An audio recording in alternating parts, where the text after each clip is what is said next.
Баршаларыңызға қайырлы күн, достар. Бүгін мен сіздерге Наполеон тортының классикалық рецептімен бөлісетін боламын. Ол менің анамның авторлық рецепті. Сіздерге осы рецептпен бөлісейін деп шештім. Бізге осында 250 миллиграммдық стакан керек болады. Барлық заттарды осы стаканның көмегімен өлшейтін боламыз. Таразының қажеті жоқ. Ыдысқа 4 стакан ұнымызды саламыз. Оның үстінен жаңа ғана тоңазытқыштан шыққан салқын сармайымызды салатын боламыз. Егер де сіздерде сармай болмаса, оның орнына маргаринмен де жасасаңыздар болады. Яғни сармай болуы міндетті емес. Енді оны ұнға аунатып сармайды пышақпен осындай өте майда бөліктерге бөліп шығамыз. Пышақпен болмаса үккішпен де өткізсеңіздер болады. Енді осы сармай мен ұнды араластыра отырып, екеуін осылай бір-біріне біріктіріп крошка дайындайтын боламыз. Міне менде қазір осындай крошкалар дайын болып шықты.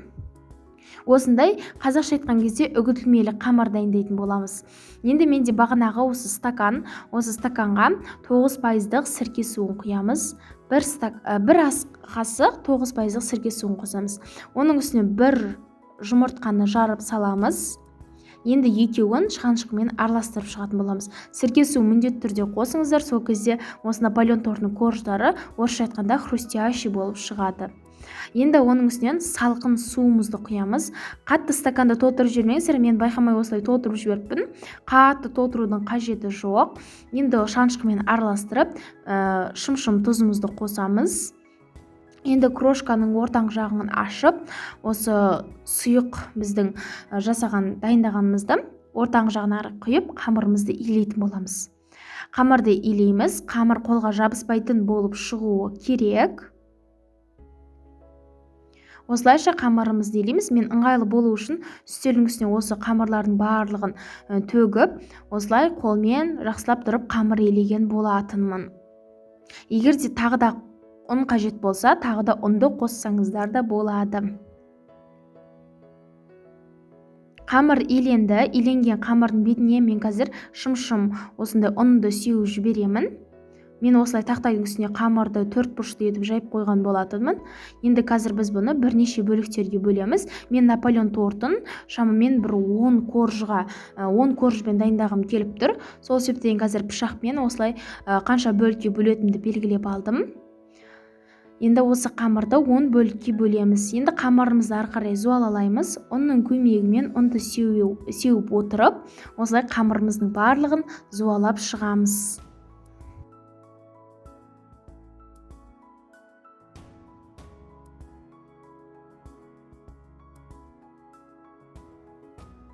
Енді қазір менде мына жерде тәрелкенің беткі жағына қарай ұнымызды сеуіп шығамыз. Енді бағанағы біздің зуалаған барлық қамырларымыздың барлығын осы тәрелкенің үстіне қарай орналастырып шығамыз. Қамырларды осындай қылып орналастырамыз. Қатты жақын қылып орналастырмаңыздар. Бір-біріне ең бастысы тиіп тұрса болғаны. Енді қазір біз бұл қамырлардың беткі жағына да ұн сеуіп шығамыз. Енді пищевой пленкамен қамырдың беткі жағын жауып шығамыз. Пищевой пленка болмаса, оның орнына кәдімгі пакетпен, салафанмен де жауып қойсаңыздар болады. Ең бастысы беткі жағы жауып тұру керек.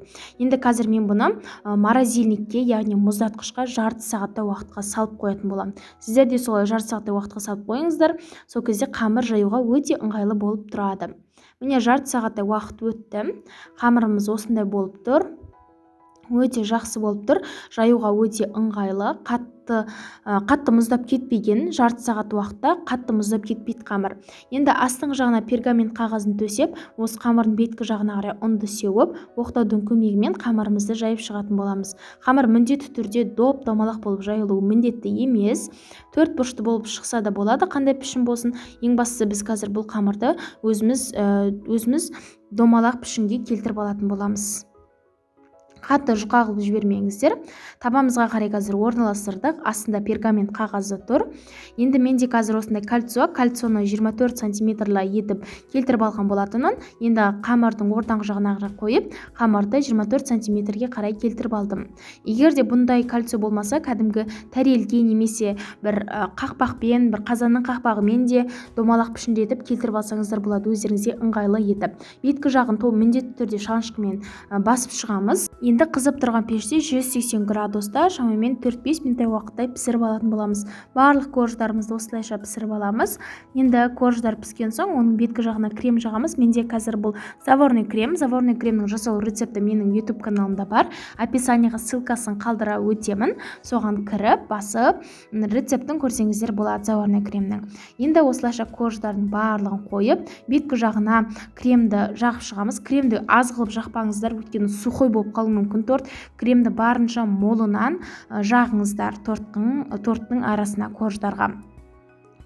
Енді бұның барлығын жағып біткен соң, менде қазір мына жерде осындай оның жанынан шыққан осындай нелері, торттың бағанағы мен дайындадым ғой корждарын, соның жандағы қалған қамырларын осылай үгінді етіп үгіткен болатынмын.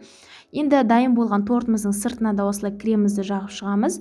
Енді беткі жағына қарай бағанағы қамырдың жандағы үгінділерін беткі жағына қарай барлық жеріне сеуіп толығымен тортты қаптап шығатын боламыз. Осымен торт дайын. Торттың бетіне басқа да нәрселермен әсемдесеңіздер болады. Оның барлығы өз қалауларыңызша. Мен осындай классикалық түрін жақсы көремін. Біздің отбасымызбен осындайды жақсы көреміз. Негізі бұл тортты холодильникке 2-3 сағаттай уақытқа салып қою керек. Ол сол кезде жұмсарып керемет болып шығады. Бірақ біз қазір бұл тортты дайындаған соң бірден мен қазір кесіп көрсетіп жатырмын. Сол себептен бұл торт қатты жұмсақ болып тұрған жоқ. Бірақ негізінен бұл торт міндетті түрде өте дәмді болып шығады. Жасап көріңіздер, сіздерге ұнайды деген ойдамын. Менің YouTube каналыма тіркеліп кетіңіздер. Сіздермен болған Жібек. Келесі кездескенше қош сау болыңыздар.